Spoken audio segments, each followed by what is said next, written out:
Bon, ça fait 8 mois que le massacre en Palestine dure, et même si ça fait plus vraiment la une des journaux, les crimes continuent. Mais vous allez voir, face aux abus de l'État israélien, il y a aussi une résistance qui fait plaisir, et c'est ce dont on va parler aujourd'hui dans cette Actu Réfractaire spéciale Palestine. Bonjour à toutes et à tous, on est le mardi 28 mai et tu regardes Actu Réfractaire. Pense à t'abonner. On vous en parlait hier, l'État d'Israël a bombardé un campement humanitaire, blessant des centaines de civils et en tuant au moins 45. Le camp, bien que géré par l'UNRWA, l'agence onusienne à Gaza, n'est pas dans la zone humanitaire décrétée par l'armée israélienne. Et encore cette nuit, l'armée israélienne a bombardé Rafah, assassinant au moins 4 Gazaouis. Bon, de toute façon, cette zone elle est beaucoup trop petite pour contenir les 2 millions d'habitants que compte Gaza. Tsahal s'est justifié de son attaque en disant vouloir frapper un complexe du Hamas. Quoi qu'il en soit, l'État d'Israël n'est pas dans une posture de défense des civils, et ça depuis le début du conflit. Alors voyons ça ensemble. Le passage de la frontière entre Rafah et l'Égypte a été pris par l'armée israélienne le 7 mai, ce qui contraint toute l'aide humanitaire à passer par Kerem Shalom. Mais à plusieurs reprises, et encore ce week-end, des colons ont déchargé et détruit les chargements sous les yeux des soldats israéliens qui ont laissé faire. Le blocage est tel que les États-Unis ont fini par monter un quai temporaire depuis la Méditerranée, mais les bombardements freinent l'arrivée des camions car ils font courir trop de risques aux soldats états-uniens selon des hauts gradés. Continuons notre tour d'horizon de l'armée la plus morale du monde selon Meir Habib. Le 23 mai, un soldat de Tsahal s'est pris en photo dans l'université Al-Aqsa devant un autodafé d'une bibliothèque universitaire, tandis que le 21 mai, c'est un autre soldat qui se filmait en train de brûler des Corans dans une mosquée. Les soldats de Tsahal s'en prennent aussi systématiquement à tous ceux qui pourraient venir en aide aux civils.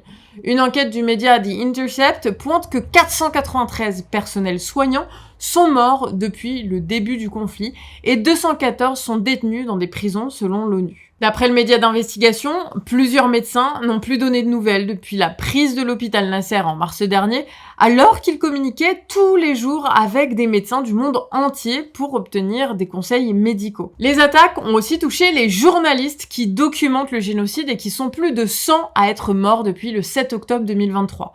Certaines attaques étaient clairement ciblées à l'encontre des journalistes. Au-delà de Gaza, l'État d'Israël, mais aussi ses alliés états-uniens, cherchent à faire taire les journalistes. Le média d'investigation Haaretz, sorte de Mediapart israélien, a reçu plusieurs coups de pression à cause de ses révélations sur des crimes de guerre commis par Tsahal.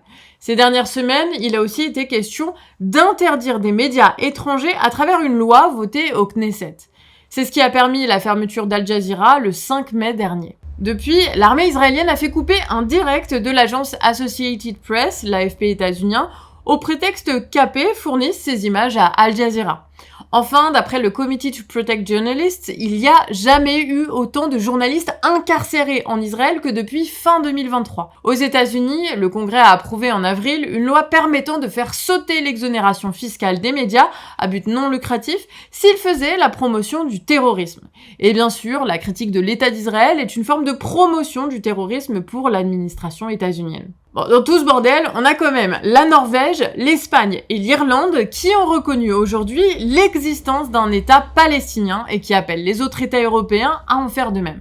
Mais bon, c'est pas du goût des dirigeants israéliens qui viennent interdire au consulat d'Espagne à Jérusalem de fournir leurs services aux Palestiniens de Cisjordanie à compter du 1er juin. Alors on peut se demander comment va pouvoir s'arrêter l'invasion et le génocide à Gaza alors que Netanyahou a encore redit ce week-end qu'il était hors de question pour lui d'arrêter.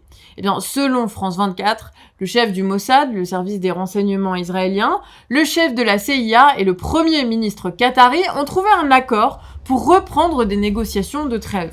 Les dernières avaient échoué quand Tsahal avait fini par rentrer dans Rafah après plusieurs semaines à parlementer. Et toutes ces infos, elles ont été permises par un travail de recherche, mais aussi grâce aux mails que vous nous envoyez sur actu@lecanardrefractaire.org.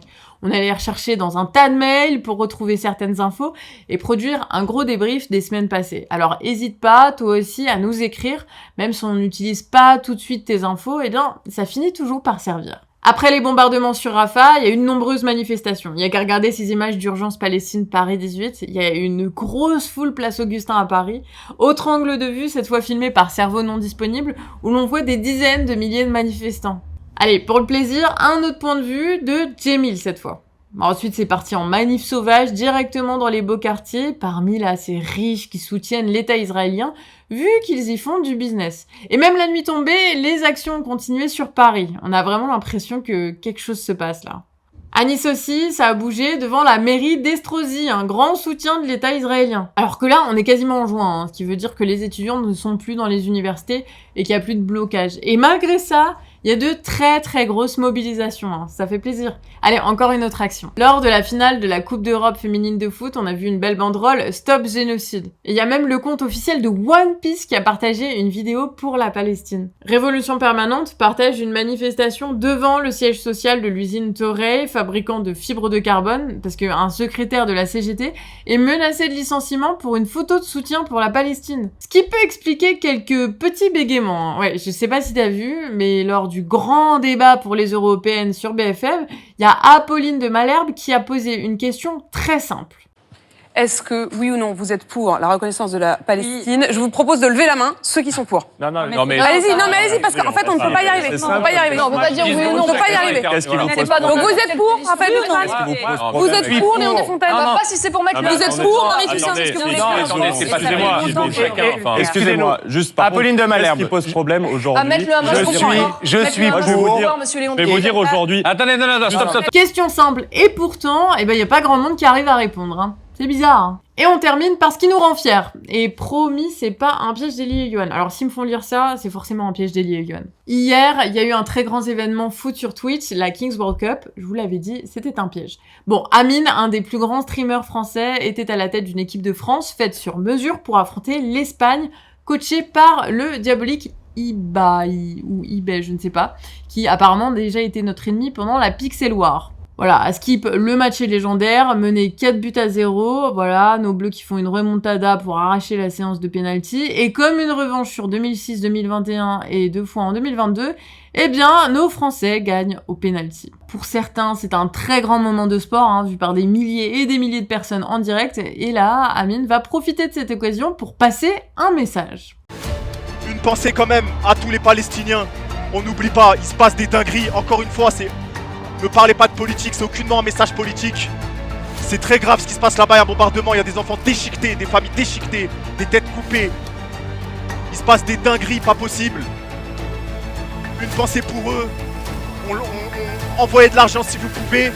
C'est juste humain. Bon, bah là, au moins, ça fait plaisir à tout le monde. Si vous aussi, vous voulez participer au mouvement contre la guerre en Palestine, on a fait de nombreuses vidéos qui récapitulent la situation et surtout, on vous a fait un tract librement modifiable pour que vous puissiez tracter sur la Palestine avec quelques potes. On vous met les vidéos en description, notamment le tuto pour modifier et télécharger le tract. Et il y a aussi le collectif Urgence Palestine qui organise des manifestations un peu partout en France. Et bien sûr, si vous faites des actions, dites-le nous sur sabouge@lecanardrefractaire.org. C'est sur cette fin positive, malgré les événements qu'on se quitte. Sachez que vous êtes de plus en plus nombreux à regarder Actu Réfractaire, ça nous fait grave chaud au cœur. On vient d'ouvrir votre courrier là.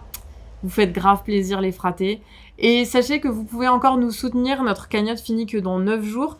Donc c'est le moment, faites-nous un petit don de 2 €, payez-nous un café, ou bien une chicorée, ou bien une infusion, ce que vous voudrez. Voilà, c'est symbolique, mais en tout cas, pour nous, ça nous permet de continuer notre travail pour un an de plus. Donc voilà, merci beaucoup. On se dit à demain, 18 h. Prenez soin de vous. Ciao!